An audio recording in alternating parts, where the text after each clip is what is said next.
ओम ह्रीं अरहं णमोजिनाणम।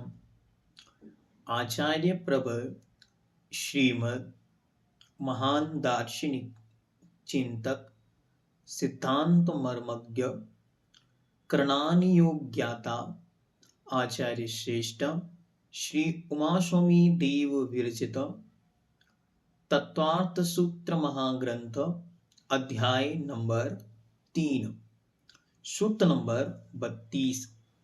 अब आचार्य प्रबल अन्य प्रकार से क्षेत्र का विस्तार किस प्रकार निकालना है, तो उसमें एक भरत क्षेत्र का विस्तार बतला रहे हैं, जिसकी चर्चा हम पहले ही कर कर आए हैं कि आपको अच्छी तरह 1 नंबर देना है भरत क्षेत्र को, 2 नंबर देना है हिमवंत पर्वत को, 4 नंबर देना है क्योंकि दुगने दुगने विस्तार वाले हैं, तो 4, 8, 16, 32, 64 पहुंचेगा विदेह। फिर इसी क्रम से उल्टा उस तरफ देंगे, टोटल करेंगे तो टोटल बन जाएगा 190। तो भरत क्षेत्र इज इक्वल टू, क्योंकि भरत क्षेत्र 1 है तो 1 बन जाएगा जम्मू द्वीप का 190वां भाग। उसी को आचार्य महाराज सूत्र के माध्यम से बतला रहे हैं। भरतस्य विस्कंभो जम्बूद्वीपस्य 90 शतभागा। भरतस्य अर्थात भरत क्षेत्र का, विस्कंभ अर्थात विस्तार, एरिया कितना है, जम्बूद्वीपस्य जम्बूद्वीप का, 90 अर्थात 90, शत मतलब 100, तो 90 शत मतलब 190वां भाग, भाग अर्थात भाग है। तो भरत क्षेत्र का विस्तार जम्बूद्वीप का 190वां भाग है। और जम्बूद्वीप का विस्तार कितना है, तो पहले कहा था 1 लाख, तो 1 लाख का 190वां भाग मतलब 1 लाख को 190 से डिवाइड करेंगे तो भाग निकलेगा कितना, 526, 6/19। इस प्रकार से जानना। तो ये दोनों सूत्र, सूत्र नंबर 24 और 32 एक प्रकार से ही हैं, एक ही बात को अलग अलग शैली, अलग अलग तरीके से कथन करने को बतला रहे हैं। ठीक है, चलिए अब आगे चलते हैं। धातकी खंड आदि द्वीपों की रचना कैसी है। अब ये तो जम्बूद्वीप बतला दिया, इसके बाहर कालोददी, इसके बाद लवण समुद्र है, उसके बाहर धातकी खंड है, उसके बाहर धातकी खंड है, उसके बाहर कालोददी, उसके बाहर पुष्कर, उसके बाद पुष्करवर समुद्र। ऐसे क्रमशः चलते चलते जो 8वें नंबर पर आएगा उसका नाम है नंदीश्वर द्वीप, और वो घिरा किससे है, उसके चारों तरफ नंदीश्वर सागर है। हम वर्तमान में वहां नहीं पहुंच सकते। इन सब चीजों का वर्णन अब आचार्य क्रमशः यहां पर कर रहे हैं। तो सबसे पहले कहते हैं धातकी खंड द्वीप की रचना किस प्रकार है, तो कहते हैं द्वीर धातकी खंडे, द्वीर धातकी खंडे अर्थात धातकी खंड नामक दूसरे द्वीप में क्षेत्र, पर्वत, नदी, मेरु आदि सभी पदार्थ जम्बूद्वीप से दुगुने अर्थात दूने दूने हैं। द्वीर धातकी खंडे मतलब ये मान के चलो कि जम्बूद्वीप के 2 जम्बूद्वीप बना दिए जाएं तो बन जाएगा धातकी खंड। बस अंतर इतना आएगा कि जम्बूद्वीप जो था वो ऐसा था थाली के आकार का, और ये कैसा है, ये है ऐसे आकार में जिसको दिया बल्लेया कृताया। तो ऐसे एक थाली को चारों तरफ से घेरे हुए एक सर्किल बना दिया जाए ऐसा, या फिर ऐसा करो एक बड़ी थाली में एक छोटी थाली अंदर रख दिए। ठीक है, तो बड़ी थाली के अंदर जब छोटी थाली रख दी तो जो छोटी थाली की जो बाउंड्री है और बड़ी थाली की जो बाउंड्री है, इसके बीच का जो एरिया है वैसा एरिया आपके द्वीप और समुद्रों का बनेगा। तो पहला समुद्र आएगा आपका लवण समुद्र, इसके बाद आएगा धातकी खंड द्वीप। और उस धातकी खंड द्वीप की रचना कैसी है, जैसी रचना सेम भरत इसमें जम्बूद्वीप में थी, सेम रचना वहां है, बस दुगनी दुगनी है। मतलब यहां पर 1 भरत था, वहां 2 भरत, यहां 1 विधेय था, वहां 2 विधेय, इस प्रकार से जानना। ठीक है, जम्बूद्वीप को चारों ओर से घेरे हुए लवण समुद्र है, जो जम्मू द्वीप को 2 लाख योजन के विस्तार में घेरे है। लवण समुद्र को 4 लाख योजन विस्तार से घेरे हुए धातकी खंड नाम का द्वीप है। धातकी खंड नाम के द्वीप में उत्तर व दक्षिण दिशा में एक एक ईश्वाकार पर्वत हैं।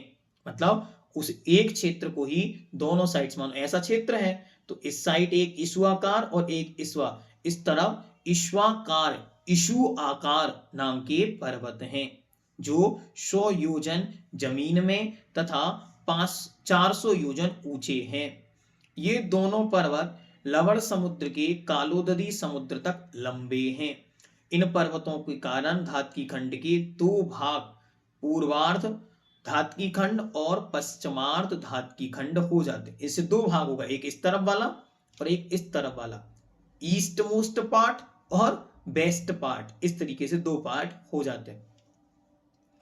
जम्बू द्वीप में जिस प्रकार एक वृक्ष था उसका नाम था जम्बू वृक्ष, जिसको हम बोलते हैं जामुन का पेड़, उसके कारण उसको बोलते थे कौन सा पेड़, उसको बोलते थे जम्बू द्वीप। और यहां पर उसी के स्थान पर धातकी अर्थात धतूरे का पार्थिव विशाल वृक्ष है, जिसके कारण इस द्वीप का नाम धातकी खंड है।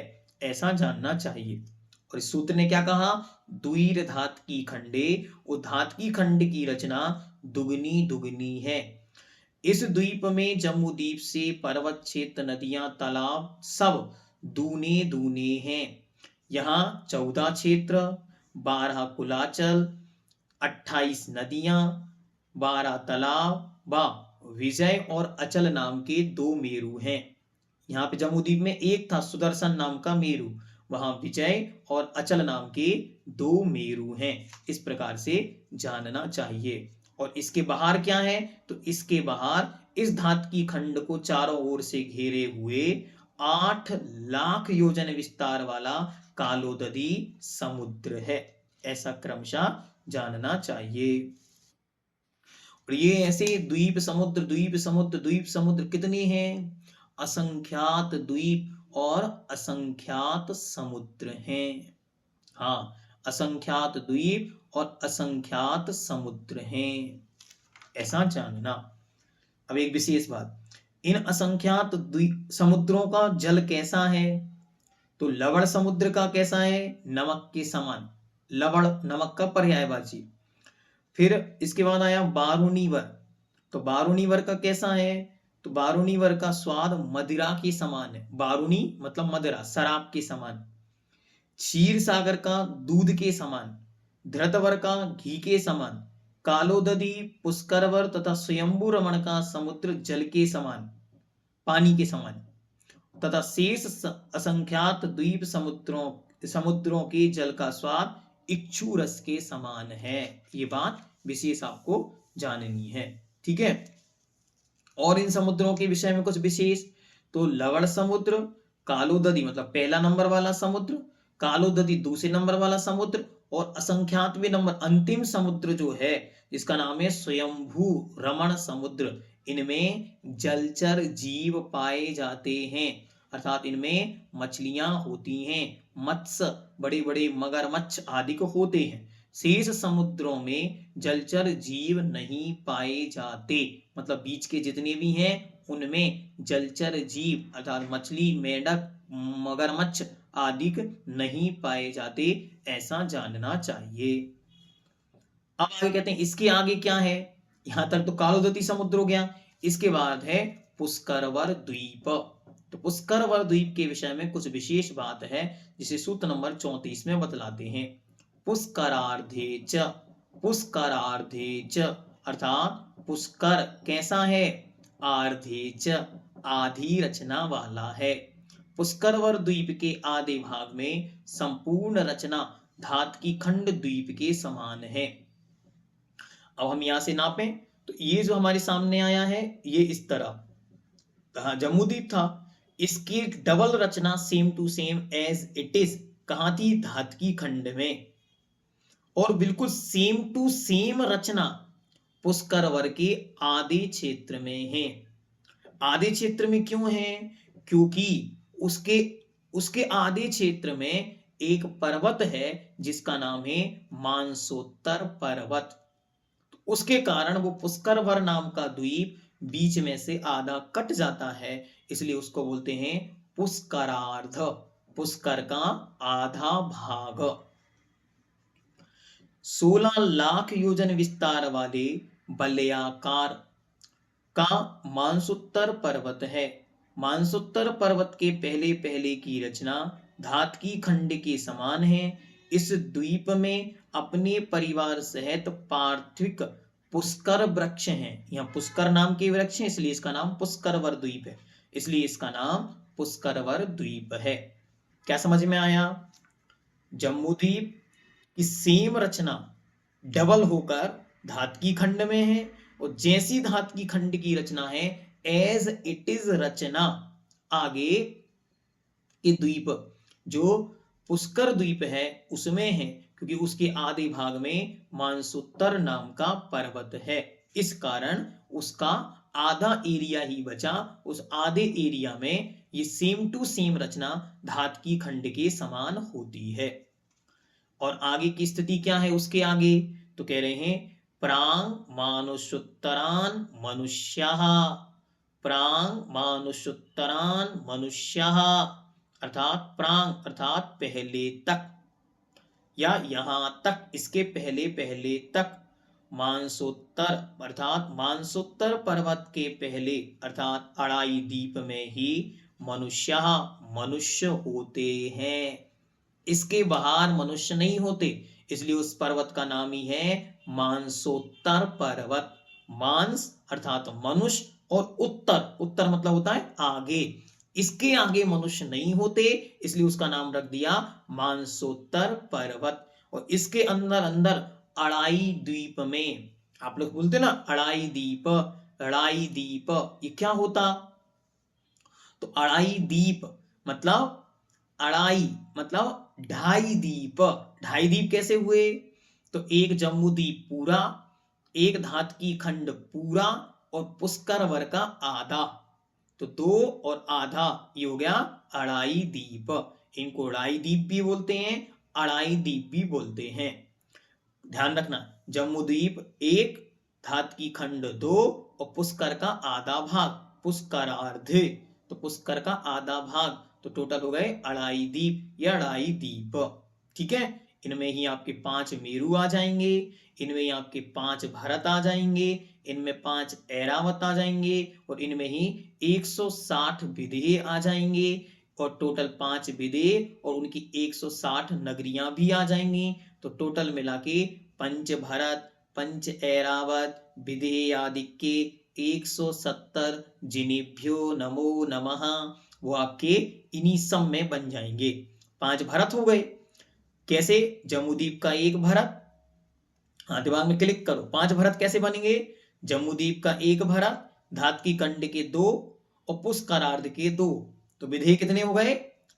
भरत क्षेत्र कितने हो गए? 5। सेम ऐरावत में लगाओ, जम्बूद्वीप का 1 ऐरावत, धातकी खंड के 2, और पुष्करार्ध के 2, ऐरावत क्षेत्र कितने हुए? 5। ऐसी विधेय लगाएंगे, जम्बूद्वीप का 1, धातकी खंड के 2, पुष्करार्ध के 2, विधेय कितने हुए? 5।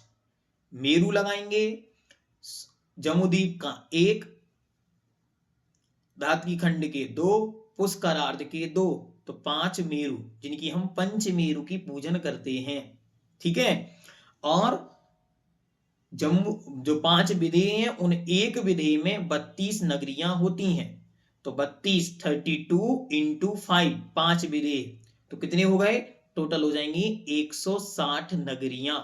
इन टोटल 160 नगरियों में एक साथ तीर्थंकर भगवान हो, और 5 भरतों में भगवान हो, और 5 ऐरावत में भगवान हो, तो एक साथ 170 तीर्थंकर भगवान भी हो सकते हैं। ऐसा सुनते हैं कि अजितनाथ भगवान के काल में ऐसा हुआ था कि टोटल 170 तीर्थंकर भगवान विराजमान थे। इसका कोई भी आगमिक उल्लेख वर्तमान में उपलब्ध नहीं है, लेकिन ये सुनी सुनी परंपरा चल रही है। तो आचार्य भगवान कहते थे सुनते हैं, ऐसा जानना। ठीक है, इसके बाहर मनुष्य नहीं जा सकते, बस इतना ही क्षेत्र मनुष्यों का है। इसको बोलते हैं 45 लाख योजन एरिया। ठीक है, 1 लाख किसका? जम्मू द्वीप का, 2 लाख लवण समुद्र का, 4 लाख धातकी खंड का, 8 लाख कालोददी का और 8 लाख इसके बाद वाले पुष्करार्ध का। टोटल मिलाएंगे तो 45 लाख योजन हो जाएगा। 45 लाख योजन में टोटल क्या होगा? मनुष्य होते हैं, यहीं से जीव मोक्ष जा सकते हैं, इसके बाहर ना मनुष्य होते हैं ना ही मोक्ष जाते हैं, ऐसा अच्छी तरह जान लेना चाहिए। ठीक है, चलिए बहुत सारी चीजें आपको इस विषय में बतला दी। अब आगे कहते हैं सूत्र नंबर 36, मनुष्यों के भेद। मनुष्य कितने प्रकार के होते हैं? तो कहते हैं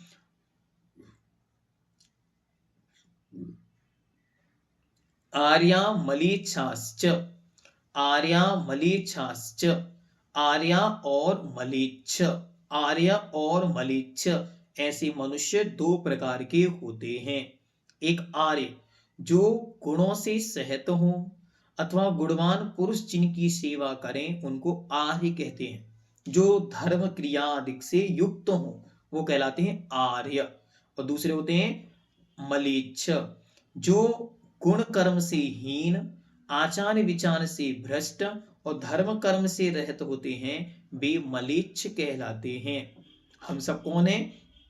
हम सब आर्यखंडी हैं, आर्यखंड में जन्म लिया। और ऐसे आर्यखंड के अलावा 5 मलेच्छ खंड भी इस भरत क्षेत्र में हैं। ऐसी ही रचना विदेह में जाननी चाहिए, ऐसी ही रचना ऐरावत में होती है। वहां 1 आर्यखंड और 5 मलेच्छ खंड भी होते हैं, जिनमें जीव धर्म कर्म नहीं जानते, आचार्य से भ्रष्ट होते हैं और विचारों से भ्रष्ट होते हैं।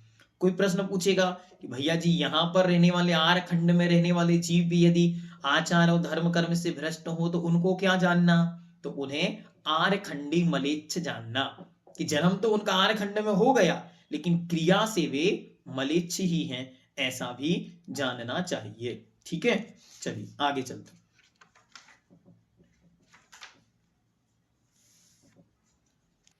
एक विषय और है अंतर्द्वीपज, इसके विषय में भी हम लोग फिर बाद में विशेष चर्चा करेंगे। ठीक है, अंतर्द्वीपज के विषय में, कुभोग भूमियों के विषय में और कर्म भूमि मलेच्छ के विषय में, इनके विषय में हम लोग अलग से चर्चा करेंगे, जिनकी रिकॉर्डिंग भी आपको इसकी डिस्क्रिप्शन बॉक्स में उपलब्ध करा दी जाएगी। ठीक है, अभी आगे चलते हैं। कर्म भूमियों के भेद। कर्म भूमियां कितनी हैं? कर्म भूमि मतलब क्या होता, अच्छी तरह समझ लेंगे तो बहुत अच्छा लगेगा आपको। कर्म भूमि मतलब जहां जीव अपने कर्म करते हैं, जहां अशी मसी कृषि वाणिज्य विद्या अर्थात इनके माध्यम से जहां अपना गृहस्थ जीवन चलाकर जीव मोक्ष को प्राप्त कर सकते हैं, उस क्षेत्र को बोलते हैं कर्म भूमि। और जहां भोगों की प्रधानता हो, मात्र जीव भोगों को भोगते हैं, उसका नाम है भोग भूमि। तो कर्म भूमियां कितनी हैं? तो यहाँ पे कर्म भूमियों के नाम बता रहे हैं। सूत्र नंबर 37, भरतैरावत विधेयः कर्म भूमिन्यत देव कुरुत्तर कुरुभ्यः। भरतैरावत विधेयः कर्म भूमिन्यतेव कुरुत्तर कुरुभ्यः। भरत, ऐरावत और विदेह ये कर्म भूमियां हैं। अन्यत अर्थात छोड़कर, किसको छोड़कर? देव कुरु उत्तर कुरुभ्या, अर्थात देव कुरु और उत्तर कुरु को छोड़कर विदेह, भरत और ऐरावत ये कर्म भूमियां हैं। इनको हम बोलते हैं 15 कर्म भूमि, 5 भरत, 5 ऐरावत और 5 विदेह, टोटल मिलाएंगे 15 कर्म भूमियां, जिनमें संतों का संचार रहा। बार बार ये पंक्तियां आप लोग पढ़ते हैं, पूजन में अनेक स्थानों पर ये पंक्तियां आती हैं, तो हमको ध्यान में ऐसे रखना। जम्बूद्वीप का एक एक, धात्की खंड के दो दो और पुष्करार्ध के दो दो। इस प्रकार 5 भरत, 5 ऐरावत तथा देवकुरु और उत्तर कुरु क्यों छोड़ना है? क्योंकि वहां पर भोग भूमियां हैं, उत्कृष्ट भोग भूमि। ये आपको पहले ही सूत्र में बतला दिया गया है कि वहां पर तो उत्कृष्ट भोग भूमि होती है। ऐसे इनको छोड़ करके 5 विदेह क्षेत्र, कुल मिलाकर 15 कर्म भूमियां होती हैं। इन कर्म भूमियों में क्या होता है? तो इन क्षेत्रों में असी, कृषि, मसी, वाणिज्य, विद्या, शिल्प आदि से जीव अपनी आजीविका करते हैं। सर्वोत्कृष्ट पुण्य एवं मुक्ति प्रदान करने वाला कर्म इसी क्षेत्र में संभव है। सर्वश्रेष्ठ पुण्य तीर्थंकरत्व की प्राप्ति, उसका बंध कर्म भूमि का मनुष्य ही कर सकता है। और मोक्ष भी केवल कर्म भूमि में जन्मा मनुष्य ही जा सकता है, अन्य को ये उपलब्धियां नहीं होती। इसलिए आपको अपनी पीठ थपथपानी चाहिए, हम कर्म भूमि में जन्मे जहां से मुक्ति संभव है। सर्वोत्कृष्ट पाप जो 7वें नरक ले जाने वाला है, पाप कर्म इसी भूमि में ही होता है। संयम का ग्रहण रूप उत्तम कर्म कर्म भूमि में ही होता है। इसलिए भूमि इस भूमि को कर्म की प्रधानता के कारण कर्म भूमि भी कहते हैं, क्योंकि यहाँ कर्मों की प्रधानता होती। कर्म मतलब क्रिया, कर्म मतलब अपने कर्म फल को भोगने और उनको बांधने की उत्कृष्टता इन क्षेत्रों में होती है, इसलिए भी इसको कर्म भूमि कहते हैं। अन्यत्र ये संभव नहीं है। वहां तो सब कुछ रिजिड है, वैसा ही रहता है हमेशा, तो जैसा मिलेगा फल वैसा ही उनको भोगना होगा। लेकिन यहाँ पर आप अपने मन का भोजन बना के खा सकते हैं, इसलिए भी इसको कर्म भूमि कहते हैं। अपने मन का कार्य कर सकते हैं, इसलिए इसको कर्म भूमि कहते हैं। अब कहते हैं कि मनुष्यों की उत्कृष्ट और जघन्य आयु, मनुष्य अगर होगा उत्कृष्ट तक कितनी समय तक रह सकता है? तो सूत्र नंबर 38, निस्थिति परावरे त्रिपल्योपमांतर मुहूर्ते। नृ अर्थात मनुष्य की, स्थिति अर्थात आयु, पर मतलब श्रेष्ठ, अवर मतलब जघन्य, कितनी है? तो त्रिपल्योपम अर्थात 3 पल्ल, और अंतर मुहूर्ते अंतर मुहूर्त है। मतलब मनुष्य की उत्कृष्ट स्थिति 3 पल्ल और जघन्य स्थिति, जघन्य मतलब सबसे छोटी सबसे कम आयु कितनी है? अंतर मुहूर्त, जन्म ले और तुरंत मरण को प्राप्त हो जाए, अथवा जन्म से पहले ही पर्याप्तियां पूर्ण करने के पहले ही अंतर मुहूर्त के अंदर अंदर मरण को प्राप्त हो जाए, ये जघन्य स्थिति हो गई। और उत्कृष्ट स्थिति जिए तो 3 पल्ल की उत्कृष्ट स्थिति मनुष्यों की होती है, जो कहां होती है? उत्कृष्ट भोग भूमि में होती है। मतलब पहले काल में यहां होगी और वहां की देवकुरु और उत्तर कुरु में 3 पल्ल की उत्कृष्ट आयु होती है। मनुष्यों की उत्कृष्ट आयु 3 पल्ल प्रमाण तथा 63 सलाह का पुरुष एवं चरम शरीरी पुरुषों को छोड़कर शेष कर्म भूमियां पर्याप्त मनुष्यों की जघन्य आयु अंतर मुहूर्त है। किंतु लब्ध्या पर्याप्तक मनुष्यों की आयु जघन्य क्षुद्र भाव प्रमाण है, जो कितनी होती है? श्वास के 18वें भाग प्रमाण या मध्यम अंतर मुहूर्त मात्र है। मतलब वो एक श्वास में 8-10 बार जो जन्म मरण होता है वो लब्ध्या पर्याप्तक की है। सामान्य जीवों की आयु अंतर मुहूर्त प्रमाण है, ऐसा जानना चाहिए। पल्ल क्या हुआ? पल्ल मतलब बहुत लंबा समय, इसको कहते हैं पल्ल, जिसमें असंख्यात वर्ष तो नहीं होते लेकिन संख्यात वर्षों का एक बहुत लंबा प्रमाण जिसके अंदर पाया जाता है। असंख्यात जैसा समय जिसके अंदर हो, ऐसे संख्यात वर्ष को हम पल्ल कहते हैं। ये उपमा मान होता है। अब कोई कहे इसको निकाल के दिखाइए, तो उसमें आपको कहेगा इतना इज इक्वल टू इतना, इतना इज इक्वल टू इतना, इतना इज इक्वल टू इतना, फिर इतना भोग भूमि का मेढ़े का बाल, फिर उस जघन्य भोग भूमि उत्कृष्ट भोग भूमि, फिर इसके 8 बाल उसके 3 बाल, फिर वो बालों को एक गड्ढे में भरेंगे, फिर इतने साल बाद निकालेंगे, इतना जाके जितना समय उसमें लगेगा उसको बोलेंगे एक पल्ल। फिर एक उद्धार पल होगा, फिर अद्धा पल होगा, फिर व्यवहार पल होगा, ऐसे करके उसको निकाला जाता है। इसलिए उसको जानने का सबसे अच्छा उपाय क्या, कि असंख्यात वर्ष तो हैं लेकिन फिर भी वे काउंटेबल हैं, इतने वर्ष उसके अंदर होंगे, ऐसा जानना। ठीक है, चलिए आगे। अब कहते हैं त्रियंचों की आयु। त्रियंचों की कितनी है, तो कहते हैं त्रियग यो निजानाम च, अर्थात त्रियंचों की उत्कृष्ट और जगन्नायु भी मनुष्यों के समान 3 पल उत्कृष्ट और अंतर मुहूर्त जघन्य जाननी चाहिए। इति तत्वार्थ सूत्रे मोक्ष शास्त्रे तृतीयो अध्यायः। इस प्रकार यह आपके 3 अध्याय यहाँ पर पूर्ण हुए। और ये तृतीय अध्याय आप सबका लेकर आई श्रीमती रेखा जी, जो कि बड़ोदरा गुजरात से हैं, तो उनके प्रति हम सब आभार व्यक्त करें। और ये परंपरा से जो शुद्ध ज्ञान हम सबको मिला, इसका संरक्षण, संवर्धन और जनमानस में इसके प्रति जागृति, यह हम सबको निरंतर करते जाना चाहिए।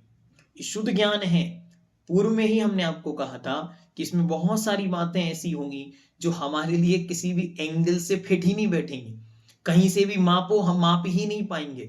इसलिए पहले ही हमने शुरुआत में कहा था, इसमें जो विषय है उस सर्वज्ञ की वाणी है, ऐसा जानकर अच्छी तरह श्रद्धा का विषय बनाना है और उसके अच्छी तरह चित्र, मैप, डायग्राम सारे के सारे हमने आपको डिस्क्रिप्शन बॉक्स में और व्हाट्सएप ग्रुप पर उपलब्ध करा दिए हैं। आप सब उसकी तैयारी करें, सब अपनी अपनी कॉपी में उन डायग्राम्स को बनाएं। बनाएंगे तो ज्यादा सीखेंगे, इसलिए अपनी अपनी कॉपी में भी उन डायग्राम्स को बनाएं, ठीक है, जिससे आप लोग और ज्यादा अभ्यास करने से और ज्यादा सीख सकेंगे।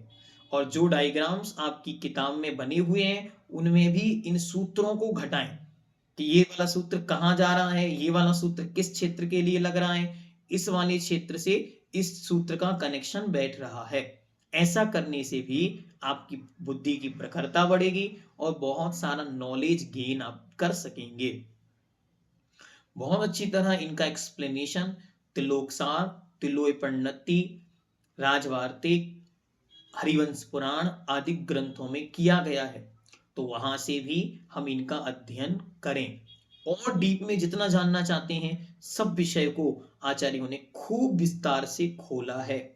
वर्तमान में जैन भूगोल, जैन खगोल, जैन ज्योतिर्लोक और त्रिलोक भास्कर नाम की पुस्तकें भी उपलब्ध हैं, जिनमें बहुत सारी चीजें क्रिटिकल स्टडी के रूप में भी देखने को मिलती हैं। Jain cosmology, cosmology old and new, ऐसे करके भी इंग्लिश में भी किताबें उपलब्ध हैं। जिनकी जैसी रुचि हो, जितना और डीप पढ़ना हो, वे उसको पढ़ें। और भैया जी इतना ही पर्याप्त हो गया, तो वे लोग इसी को अच्छी तरह पढ़ें, समझें और इसी अध्याय को 2-3-4 बार और दोहराएं, जिससे आपको बहुत सारा नया विषय देखने को, पढ़ने को और समझने को मिलेगा। जो विषय विशेष हैं जैसे नंदीश्वर द्वीप, पंचमेरु, विदेह और काल का परिवर्तन, 3 काल, 6 काल, प्रलय और अंतर्द्वीपज मनुष्य, कुभोग भूमि, भोग भूमि, कर्म भूमि, सिद्धशिला, सिद्धलोक, ये सारे के सारे विषय यद्यपि तत्वार्थ सूत्र के मूल सूत्रों में नहीं है, लेकिन अन्यत्र टीकाकारों ने, जैसे राजवार्तिककार ने या श्लोक वार्तिककार ने अनेक ग्रंथों में इनको दिया है, तो वहां से हमें उनको पढ़ना, समझना और जानना चाहिए। अगर आप सब चाहते हैं कि इन पे भी विस्तार से चर्चा हो, तो उसे हमें कमेंट बॉक्स में सूचना दें। हम समय रहकर जब अनुकूलता होगी इन सब विषयों को भी आपके सामने रखेंगे। जो विषय पूर्व में रखे जा चुके हैं जैसे नंदीश्वर, पंचमेरु, 6 काल की व्यवस्था, प्रलय, तो इन सब की चर्चा की जो वीडियोस हैं वो आपको जैन क्विस्ट पर उपलब्ध हैं, वहां से आप पढ़ सकते हैं, समझ सकते हैं और देख सकते हैं। जिस भी विषय में आपको जो डाउट है या और एक्सप्लेनेशन चाहिए, तो उसको आप हमें कमेंट बॉक्स में सूचना देंगे, तो हम आपको उससे रिलेटेड बात भी क्लास के माध्यम से अथवा लाइव के माध्यम से अवश्य बताने का प्रयास करेंगे। जिनसे ये शुद्ध ज्ञान यहाँ तक पहुंचा, उन संपूर्ण तीर्थंकर केवली अरिहंतों सुत केवलियों आचार्य उपाध्याय साधु भगवंतों विद्वानों के प्रति अनंत कृतज्ञता, आभार और धन्यवाद। आप सभी ने अच्छी तरह इन 3 अध्याय तक साथ निभाया, उसके लिए आपको बहुत बहुत आभार, धन्यवाद। और आप आगे भी इसी तरह क्रमशः 10 अध्यायों की यात्रा पूर्ण करेंगे, इसके लिए भी आपको अभी से अग्रिम शुभकामनाएं। जैनम जयतु शासनम।